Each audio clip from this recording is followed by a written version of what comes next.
Have you ever wondered why some people have more opportunities than others? Obviously, being born at the right place at the right time makes a huge difference, but what other factors affect it? What else can make a difference in the number of those opportunities we receive? Is it some specific technical skill, or maybe it's a degree from university? Or maybe it is something so much simpler? Well, if you guys probably got it from the title of the video, the amount of opportunities we receive is directly correlated to people, and even more how we connect with people.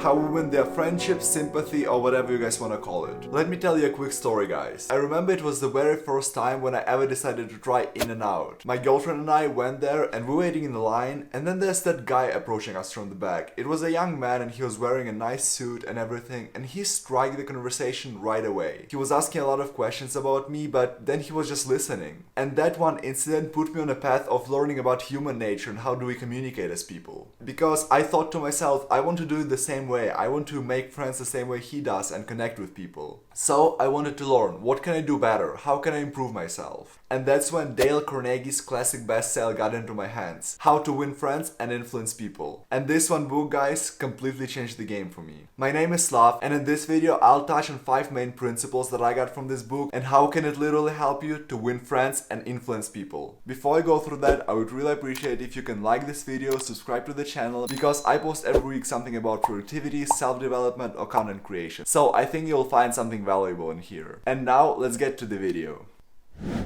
Whom do we like the most on this planet? What person do we like, love, admire more than anyone else? Well, it is oneself, right? It's just the truth, but we really like ourselves the most, right? Whatever is happening with me in this life is 10 times more important to me than anything else around. And it is normal, I mean, it's our life, right? But what if I tell you that you can actually use this knowledge and leverage it against others to win attention? And that is the principle number 1.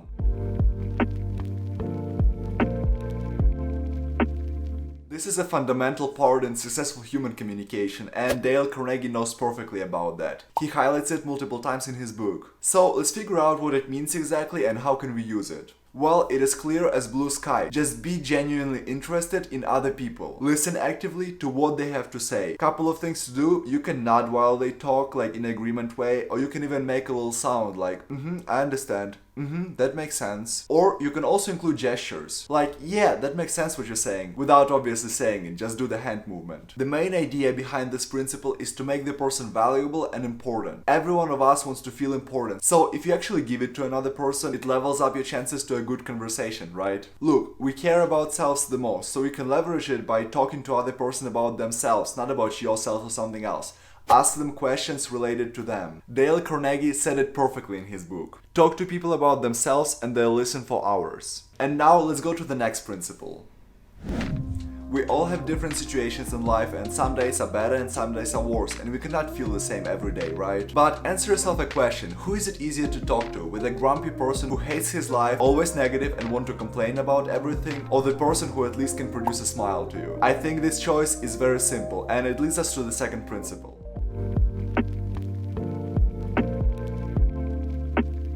Look guys, the power of smile is extremely underrated. There was a study where Dr. Isha Gupta explained that smiling spurs a chemical reaction in the brain, releasing certain hormones as dopamine and serotonin. And dopamine increases our feeling of happiness, and the release of serotonin is connected with reduced stress. But smiling doesn't only make us happier, it also has a different function. It helps to create a welcoming and approachable atmosphere. Positivity is contagious. It's hard to stay grumpy when everything around is optimistic and positive, right? So, what can you do with this information? Well, it can get easier than that. Just smile throughout the day. Just give at least one person a day your smile, and then you won't even notice how this number goes to 3, 5, 10 smiles a day, and you just becoming more positive in general. So that was principle number 2. Smile and be positive.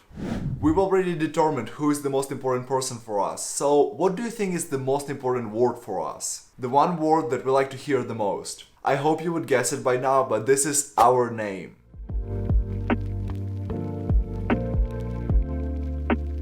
Have you ever noticed how special it feels when someone calls you by your name, especially if it's a stranger? When we call someone by their names, we recognize their value as individuals. As soon as someone says your name, the conversation just feels on a different level, right? It feels more personal, like closer. So try to do your best in remembering people's names and using it whenever you have a chance. People love to hear their names, so don't be worried about using them. Principle number 4 is literally the first thing Carnegie touches in his book, and I cannot agree more on the importance of it. If the person is lacking that skill, it's almost impossible to build long-lasting and genuine relations with this person. I'm talking about the ability to admit one's mistakes.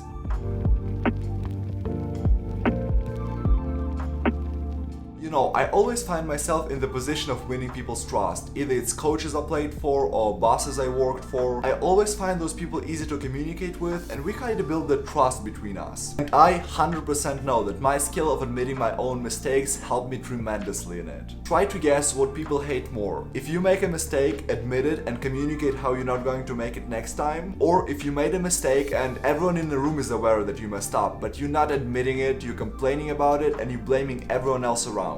I think that it's pretty obvious that you don't want to be that person. Look, I get it that it can be hard to admit own mistakes, right? But the ability to master that skill is crucial. All of us are human and all of us make mistakes. Show me someone who doesn't. It is absolutely normal. So whenever you make a mistake, just admit it and communicate how you're not going to make this mistake next time. What are you going to do differently? It happens to me at work all the time. One of the mistakes, I forgot to put one diagram in one of the proposals. And I admit my mistake and said that I'll templatize that proposal next time so I'm not doing this mistake again. Again, there's nothing wrong with making mistakes. Just be able to admit them and not put your responsibility on everyone else around. I'll start principle 5 with a story from my life. You know, I post a lot of videos on TikTok and sometimes there's a bad comment under one of them, right? And once there was that guy that basically commented, "You don't know what you're talking about, etc, etc." Well, it was the time when I just finished the book How to Influence and Influence People, and I decided to answer to him with positivity. I basically replied to him, "You know what? You might be right. I make mistakes as well, and I'm not sure I said the right thing. I'm just trying to figure it out. I know that other successful people were using it, so I just shared it." And one day after that he replied, "Yeah, I'm just a hater, I'm sorry." That's exactly what he said. And then I'm looking at my notifications and he followed me. It's actually funny how you can influence people but just praising them and making them compliments.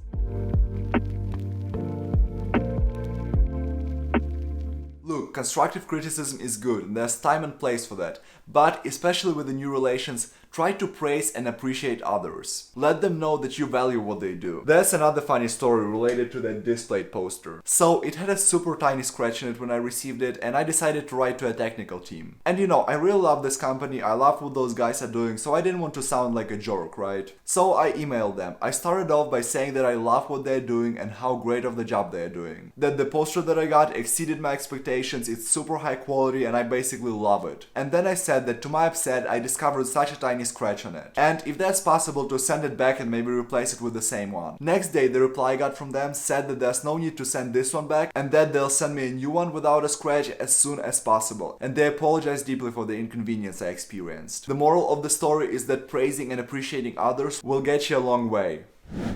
And there you have it, guys. 5 main principles from the book How to Influence and Influence People by Dale Carnegie. I would deeply recommend you to read this book. There's so many more examples that will just prove those points to you. But remember, everything I said in this video is just a potential knowledge. If you want to change the way how you communicate with people, you need to apply those principles in everyday life. Thank you so much, guys, for watching. Don't forget to like this video and subscribe to the channel. I deeply appreciate you, and I'll see you in the next one.